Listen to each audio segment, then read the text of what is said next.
What's up everyone, Willy Apple here, and today we're going to be talking about iOS 18 Beta 3 and macOS Sequoia Beta 3, and how my experience has been so far. And we're going to be talking about a bunch of Apple news that we've had lately. And now, let's get started. So we recently had iOS 18 Beta 3 re-release, and it's meant for public beta to remove a lot of lock detections. However, we only had one little major change, which was the reverting of the emoji picker. It was a little bit interesting that we got this considering that it was shown off at WWDC. And I'm sure we'll get it back in some way or another when Apple Intelligence does come out. It looks like it's going to be used for custom emojis.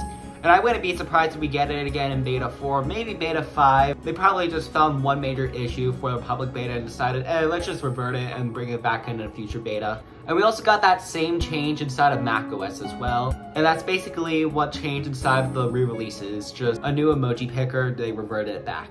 Now overall, the experience on iOS has been really good. If I had to rate on how smooth iOS 18 Beta 3 is, from 0 being unusable to 10 being this is perfect, like this could be a smooth release, I'm gonna say 9 out of 10.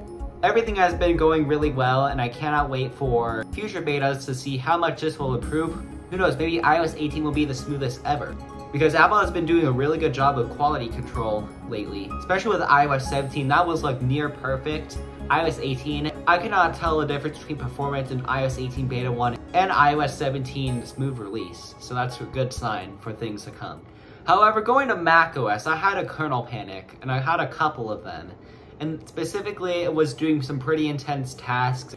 My RAM filled up and it just kernel panicked, and I had the RAM pop up again. I had a good amount of storage, and it just goes to show that the RAM usage in macOS Sequoia is not that good at the moment. Also, I cannot find any more changes inside of iOS 18 Beta 3, even after using it for a while. However, I did get to try iMessage via satellite, and I gotta say, it's pretty insane. So I was in the mountains, and in certain parts of the mountains inside of Colorado, there's no cell data whatsoever. And so I was a passenger in a car, and I decided to just try texting my friend to see how it goes. And I gotta say, it's actually pretty good. It took about 10 seconds.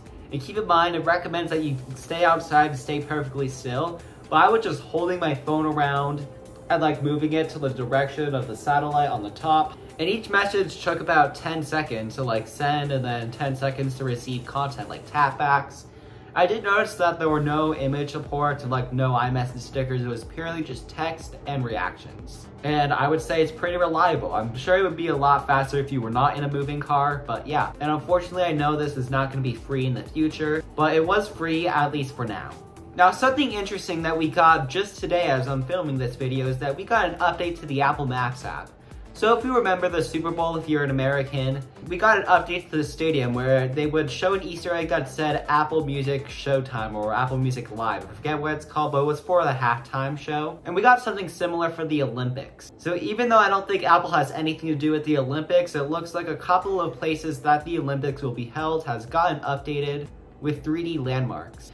Now, it doesn't look like Apple hides anything Apple inside of them, but it is pretty cool that Apple is now updating France to make it really nice. I'm not sure if you heard the news, but a bunch of Windows PCs have been getting blue screen of death all at once basically after installing an update to an antivirus software. And it basically just corrupts the system entirely, which is pretty insane to see. Now you do need to be kind of technically skilled in order to fix your computer. You need to like go into the safe mode environment and then navigate to the directory and delete some sort of file, and then boot up the system as normal. However, not many people are going to know how to do that.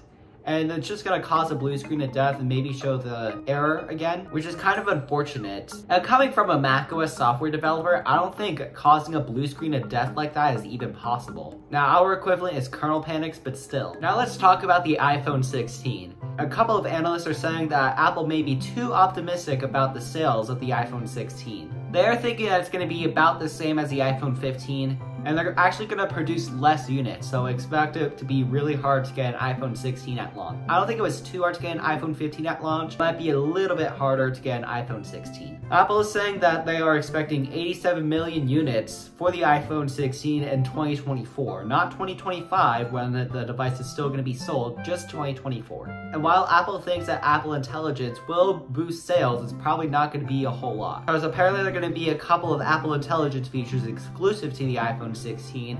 Meanwhile, my iPhone 14 right here does not support any. I have to resort to use my Mac or, yeah, just my Mac. That's the only device I have. So some people in the Steve Jobs archive team has found some unreleased footage of Steve Jobs talking about the future of computers. Now I'm not going to show it right here. I'll leave a link in the description of the footage. It's just a little preview. I'm guessing they're like editing it to make it look a little bit better for him. But the preview basically says how computers are today. And he said that he wanted his company to be the dominator of computers. However, that did not happen because he got forced out of Apple. I'm sure if he did not get forced out of Apple, Apple would be on top. Who knows? But to be fair, macOS 1 wasn't that good. Alright, so the Apple TV Plus war has gotten pretty real. So Apple TV Plus currently does not have any shows that aren't originals. Apple TV Plus is basically just originals only. Well, Apple is basically gonna do what Netflix is doing, and they're gonna be doing originals, and they're also gonna be letting people to license your show to be shown on TV Plus, which I think is a really good sign. My take on this, I think Apple should be focusing on a way to make it so you only are watching TV Plus, not the Apple TV app, just TV Plus, because I do not want to like go into the search something up and then, oh, I have to buy this or like accidentally buy that. That's why I do not subscribe to TV Plus. Don't subscribe to TV Plus until Apple adds that. And looking at the show, and looking at the list, it looks like there are going to be some hit titles, including Mean Girls and the Titanic. It looks like they've all had positive reception, which I think Apple wants to make sure. They want to make sure all the shows are really good. Alright, so we're already getting leaks about the M5 MacBooks, even though we did not have any M4 MacBooks quite yet. So it's looking like the M5 MacBooks will have some compact module for the camera, so they're probably finally going to be shrinking the notch, which I think is a good thing because the notch is pretty big for a camera. Now what I'm hoping for is going to be something like the dynamic island and they just keep it in the menu bar. I think that would look really clean on the MacBook, to be honest. But I think that's the best thing that they can go for making the notch just like shrink. So we have probably our first iOS 19 leak. This could also be like an iOS 18.4 or 18.2 leak, but we have labeling for safe connections inside of Wi-Fi settings. So this will show how secure Wi-Fi is when connected to it. So for example, if it like uses no encryption at all, then it's gonna be like, this Wi-Fi is not safe at all. And it's just gonna like show a big label somewhere. This is more of an annoying label, but this is a patent. Now I'm not sure how annoying this will be, but hopefully it's not annoying. It's just like red text saying it's not safe, please use a VPN, which I think they already have that, but I'm not sure why Apple filed another patent for this and they're gonna change something about it. We'll see and wait, maybe we'll know once iOS 19 comes around.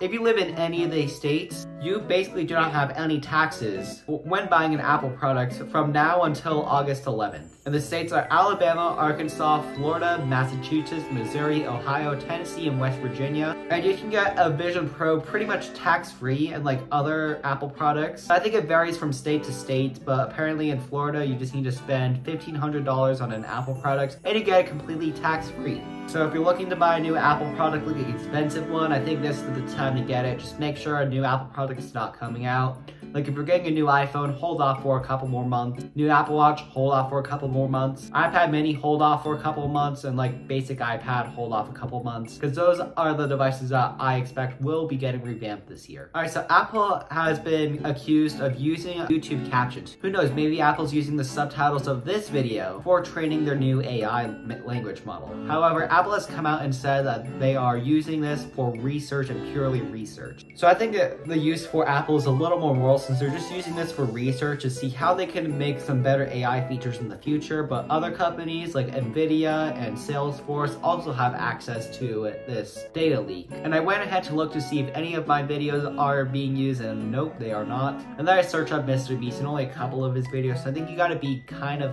famous in order to have your YouTube video be used for bad reasons. Alright, if you got into the end of this video, I'm gonna be doing a poll. I'm gonna look at my favorite responses in order to the next video of this series I'm starting. So my question this week is, how satisfied are you with iOS 18's features? So comment down below how satisfied you are, and thanks for watching. Comment, like, subscribe, share this with your friends, and I'll see you in my next video. Bye!